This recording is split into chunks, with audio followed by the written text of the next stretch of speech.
This is the Real Digital Transformation podcast series, empowering technology and business professionals to succeed with digital transformation. Now, here's your host, best-selling author Thomas Earl. Hi, and welcome to another episode of Real Digital Transformation.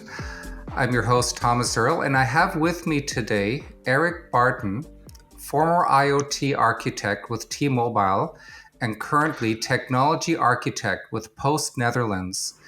And Eric has deep experience with IoT technology architecture, and I'm looking forward to speaking with him about current IoT developments and specifically how IoT technology is being utilized in digitally enabled enterprises. But first, let me introduce Eric. Eric, welcome to the show. Hi, Thomas. What is your overall opinion and assessment of IoT as a field of practice, as a technology right now? How is it evolving? How is the adoption of IoT in general? Yeah, well, that's a very broad question. So, working at the telecommunications company, we've been quite early on already started with the development of the bringing life of the enabling technologies for IoT. So, we've been looking at bringing IoT-specific networks come to life. So, I'm actually focusing on the LPWA networks in the past years, bringing life Narrowband IoT and LTM networks. They were specifically designed for IoT devices and IoT capabilities. Because the idea was that on one side you have IoT, of course, just being internet, high bandwidth devices like cameras and other audio devices or things like that. But on the other side, there were the ideas that there will be lots of millions of devices that only have limited things to say. So smaller IoT packages or packages of data transferred at a regular pace, just to giving updates on the status of certain objects in the real world. So this was the promise, and these networks have become live already. And we now see gradually the usage of these networks becoming more and more in use. Of course, product development is something difficult, so that is taking a lot of time. People need to experiment with these new technologies. That has taken more time than what was expected, but now we see a real uptake in the usage of this kind of network technology. Eric, how large are these IoT networks becoming? How many devices typically do you see in an enterprise scale IoT network? Yeah, so you will have, of course, different types of devices. For every company, you might see these devices that are tied to an object has to report in every with a certain frequency. Those devices, depending on the size of the company, if you have remote locations and you want to monitor those kind of objects, you can see, for instance, for utility companies that will run into hundreds of thousands of devices because they monitor those kind of objects that are remote to them. So that's a real benefit case for those kind of situations. Otherwise, for the normal, more IT cases, for instance, for shop locations, where you would have cameras and those kind of things, just depends on the size of your business. But there are proven implementations now where the volume of devices are going into the hundreds of thousands, and the IoT technology architecture behind that remains stable. It can handle that complexity of network interactions and communication, and it can handle that volume of data. Yes, these networks are specifically designed for that. So it relies on one part that the devices are mostly sleeping or mostly disconnected, but only once in a while have something to say. And these networks are also designed for that. So you can have hundreds of thousands of registered devices to your network. If they only talk at a certain frequency, then you can design for that. So they can really handle that. Think of, for instance, parking sensors in many locations if you want to monitor that, or indeed objects and utilities where you want to monitor metering or fuses or stuff like that, light bulbs, all that kind of things can be monitored like that. So the amount of devices that are concurrently active at any given point in time will be a fraction of the total quantity of interconnected devices. Yeah, that's the idea indeed for those kind of networks. Do you see IoT networks where the devices they don't go to sleep that often, but they're basically active the majority of time, streaming data in real time, and the concurrent usage is much higher? Yeah, but that would be more like the traditional real-time Internet of Things, or real high-speed, high bandwidth internet. So for that, you would need to have other types of networks, like the traditional high bandwidth networks that we all have in our houses. So, for instance, I said cameras in shops, monitoring usage, monitoring presence of people and the activities of people, and movements inside locations. But also robots, they need to have real-time connectivity to visualize things and to assess things. To cater for that kind of bandwidth usage, nowadays the talk is more and more about moving to these kind of processing towards edge to be able to alleviate the high bandwidth that needs to be used by these many applications that also require full speed processing of data. I've also heard, Eric, that a common concern with IoT applications and a realization of this concern once they've been in use for a while is that the devices themselves are sometimes not properly configured to collect the most relevant data. And so over time, they may be collecting a lot of irrelevant data, generating a lot of noise in the data that is overall passed back to whatever backend data processing or data science systems are being used to analyze the data. And that once you have thousands of devices out there, having to then revisit how they're configured can be burdensome. Have you experienced this? And what have you learned about the need to define data collection correctly on a device by device basis? Yeah, that is exactly one of the most difficult challenges that you find in these low power devices. If we also call them maybe a telemetry network, so devices that are configured to just collect data and do that at a certain interval, and then you need to be able to interact with the device that's mostly unavailable to network connectivity. So that is a challenge that many players and manufacturers are looking at. How can we make this happen? Luckily, there are now standards for it, and it's being developed. There is also regulation ongoing that you need to be able to update your device also for security reasons, that you want to be able to patch it for already for security, but maybe also for a different business scenario. And you can do that, of course, by going past all these devices that you have been deployed, but that's a very burdensome case. So it would be ideal to do this over the air by remotely reconfiguring them. Yeah, nowadays this more and more becoming a standard in these devices. Because I've heard exactly what you just explained as well, Eric. Organizations have gone out there, they've deployed many devices, they've collected lots of data, and then they realize, you know what, we're not collecting the right kind of data, we're collecting too much data, whatever the case. You just mentioned remote configuration of the devices.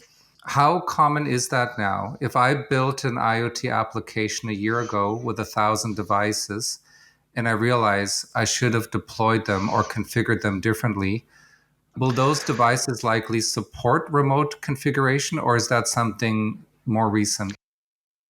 I think it's more or less the standard now. It's you want to be able to do this. In the beginning, it was difficult to realize, but now it's being adopted and more becoming the de facto standard. You need to be able to change your device remotely anyway, how it's working or how it's reporting telemetry, but also the frequency, and maybe also you want to be able to change it because of the network. You just want to reconfigure it.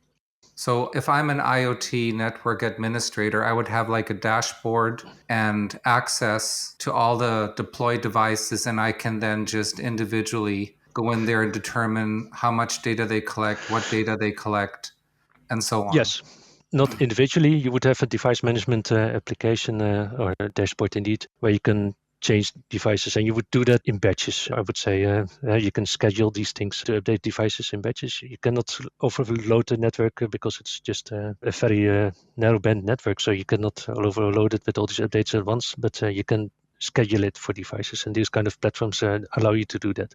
And speaking of overloading the network, that's always been something I wondered about. If I have a large IoT network and it's growing, let's say I start with 1,000 devices, I'm adding 100 devices to it every few weeks as it grows, as I realize where else it needs to penetrate in terms of the geography that it covers. These devices run on low bandwidth connections, and they connect to an intermediate layer, that a gateway that then takes that and then passes it back via high bandwidth connections, if I recall correctly.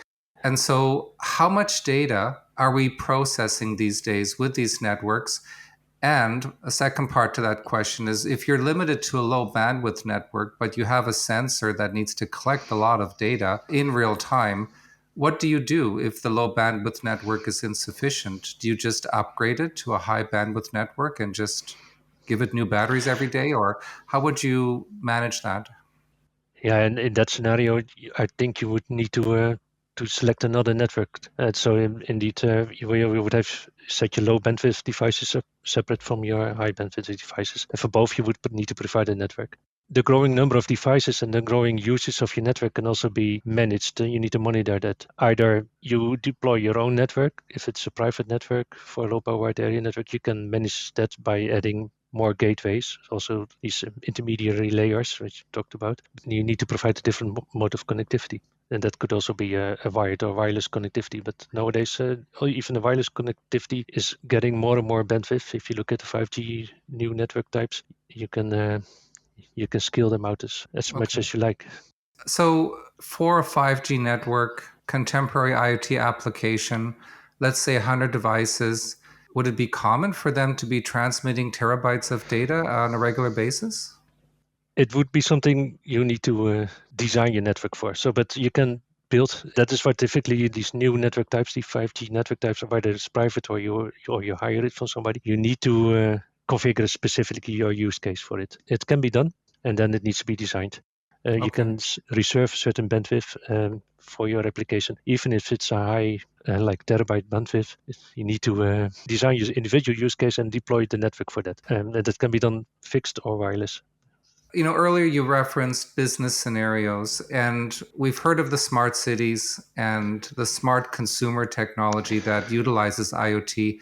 But let's talk a bit about its relevance to digitally enabled enterprises that want to grow an online presence or want to enter new markets, disrupt them, establish online corporations or lines of business in different types of markets. When we talk about those types of scenarios, the IoT, is it utilized in a consumer-facing manner? Or is it more there to enhance and allow us to keep track of and collect data associated with our backend activity? And not just data for trucks with GPS tracking or satellites or external activity outside the office walls, but also activity within the office walls, within factory environments and so on.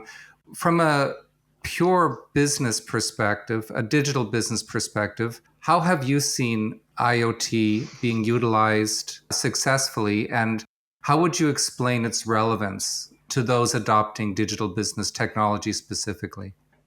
Yeah, there are many cases. If you look, for instance, at businesses that want to improve customer experience, indeed, these tracking scenarios helping a lot. Your meals delivered nowadays, you can get very detailed events of or updates of what the status, even if your pizza is being cooked and what state it is in, and then it's being delivered and where the delivery is currently at. So that is already IoT. Yeah, those kind of events. And also, indeed, if you get your package delivered, I get more and more detailed every time updates on the status. So that is what businesses do to improve customer experience. On the other side, we see a lot of businesses trying to deploy use data for their use cases. So if you, for instance, look at e-bikes, you get a lot of data from e-bike. People are trying to capture that data and combine it with other kinds of data to improve the customer experience. So looking at, for instance, maintenance of your e-bike, or looking at where you are and where you can get support if you need some directions or things like that. Those kind of things really businesses try to improve it, but what they always try to do is to make sure that the data that's being collected is first coming to their business so they can combine it with other business cases and other businesses. Combining services to create a better customer experience is actually their goal. Yeah, I see that more and more happening. So every manufacturer of an IT device, it first tries to get as much data as possible from the device itself and try to make smart applications for it. That's consumer usage we're tracking to an extent. But what about looking at our business's backend? Have you seen any deployments? The IoT network keeps track of internal activity with machines or the environmental controls or whatnot. Yeah, many. For instance, we have internally within our company, we have a cleaning company that manages these carts, and they drive around. And while the cleaning is actively busy, they also have a camera on board, and they collect this kind of data to see what can be improved within the office. And they also can see, don't know yet upfront what they want to do with this, but they do see benefits in collecting this data and try to think of smart use cases for facility management of a certain building. And these robots in factories, you also see this close tracking of all kinds of events that might be useful in the future. And so for that, we have metrics associated to measure performance and keep track of failure conditions and so on. And then that's something we have our backend data processing systems for in order to analyze that on a regular basis. So, I mean, it's quite diverse how we can deploy and utilize IoT technology. But what I'm curious about right now with organizations, especially those interested or undergoing digital transformations and that have a more customer-centric focus, based on your experience, just, in general, the quantity of data being collected right now from IoT sensors, what percentage of that do you feel is actually being used to apply customer-centric enhancements? And is that percentage growing? Because to me, I see the traditional IoT environments keeping track of geographical activity, collecting, tracking, measuring. But you mentioned how it's being utilized more to keep track of consumer activity of products, but also the activity we may collect from other sources from our backend is something that we could also perhaps use to improve customer experience with our online systems, with whatever line of business we're in. How much of a focus have you seen on that? And just roughly what percentage of the data do you think a typical business might be using for that purpose these days? I think it's a difficult question. Of course, I cannot see it from firsthand, but I think more data is collected than is being used, of course. And that is also because we need to still look at use cases that might be relevant for customers. So you need to identify patterns, and for that you need to have a lot of data. So maybe just broad guess, I think 20% of the data is already designed there for a real business scenario that was upfront designed, and all the other data is there just to analyze and to see if you can find smart applications for it. But there is also a second part of the data that's also relevant and not mentioned here. It is just the telemetry data from the devices itself. So what you can also do is monitoring the next for the business data, you can also monitor the state of your devices. And also that kind of data is relevant for maintenance use cases. So if you want to maintain your e-bike, that you can collect the data, the surrounding for the user case scenarios, but you also can do maintenance scenarios from the e-bike itself, looking at wear and tear and maybe the battery state and quality. So those kind of things is a second use case that companies are looking at to be able to operate the service that they want to provide in a high efficient way. And speaking of customer usage of products that contain IoT sensors, has there been much concern or discussion about data privacy? Is it something, if I own an e-bike and I know that it has a sensor reporting back to the manufacturer activity and status data, has there been much concern about that, or has it become more accepted? Well, that's a huge topic, and there is of course lots of concern on how this is done. For instance, looking at the smart home area, I see a lot of people looking at solutions in their smart home that they want to have a smart connected IoT device. that doesn't report to the business that is supplying the device. They want to have data fully private. I can understand that. You can also have businesses that need to cooperate together, and then they need to share data that needs to be anonymized in some way. There's a lot of talk on how to do that. So you need to create collaboration spaces or data intelligence hubs, what they're called, where you share data in certain levels of authorization. And that can be quite complicated. That's a lot of talk is going about that. How can we collaborate and share data together based on a need-to-know basis and a minimal trust scenario is actually what they call it. It's a complicated topic. You need to be able to work together, so you need to share data if you want to provide a combined service with companies. For instance, if you want to update a company about the status of their package and where it's being tracked, you want to be able to really make sure that that company has the right to look at this data. So, and that for that there are special spaces created nowadays, these data hubs where things are shared based on authorization levels.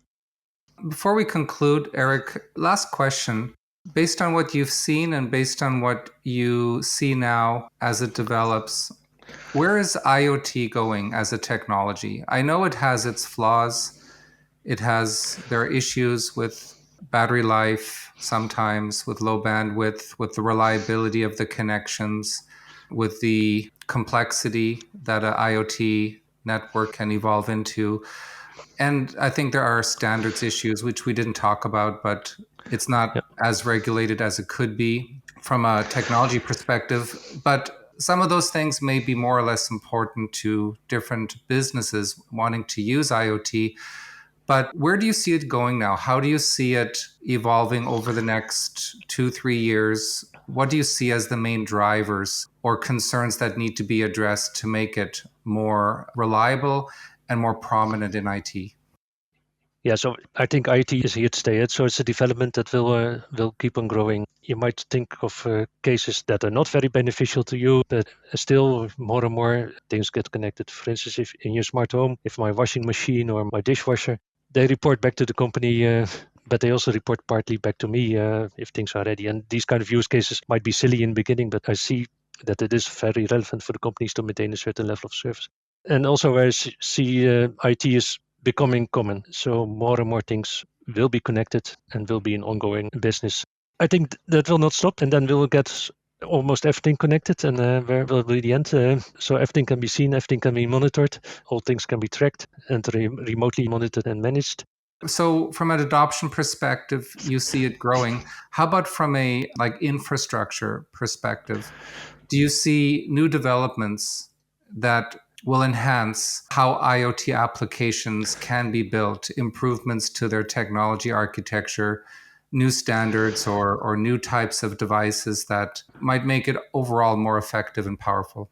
Yes, of course, the standards is a problem in the beginning. It's always if you are starting with new stuff. But I think it will be growing, and I also think that there will be more and more divergence types of networks for specific use cases. So even currently, there is a lot of options already to choose from, and I think that will even grow for more specific situations. Luckily, these new standards, like what we talked about 5G, they try to incorporate and have catering for all kind of specific use cases where you can define dynamically network tailored for your IoT use cases, business use case, whatever it might be, but indeed also for IoT. So there'll be more and more configurable networks also mentioned like that and for the specific use cases. So whether you want high bandwidth, whether you want low latency, whether you want a power efficient network, all these types of networks, you can demand them from a network perspective and try to configure that, tailor that specifically for your use case. And that is where we will be going with these IT devices, I think.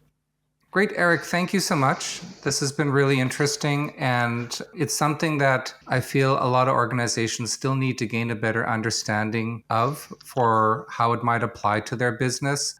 I've seen some businesses simply categorize IoT as a technology only suitable for certain types of use case scenarios without realizing how broad and sophisticated the technology has become. And some further business analysis often reveals that businesses that never thought they would need it could actually benefit from it, can collect meaningful data from it, and can better understand and gain insights as to activity occurring within their business space, both internally and within their overall community that only IoT can provide, because it allows them to establish a network of data collecting sensors that they have control over. Not just the location of the sensors, but the nature of the data that those sensors collect. So it's quite fascinating how this can have such broad applicability. And I think it's something that will continue to provide new revelations for digital businesses as to new creative ways that it can be applied. So thank you again for providing us with your insights, Eric. Yes. I look forward to speaking with you again soon. Yes, sure. Thanks, Thomas. Indeed, it is indeed a fascinating topic, and I really like to work in this and keep on studying it. So thanks for having me. If there are more things to talk about in the future, let's have that talk. Thank you, Eric. Talk to you soon. Thank you for listening. Follow Thomas on LinkedIn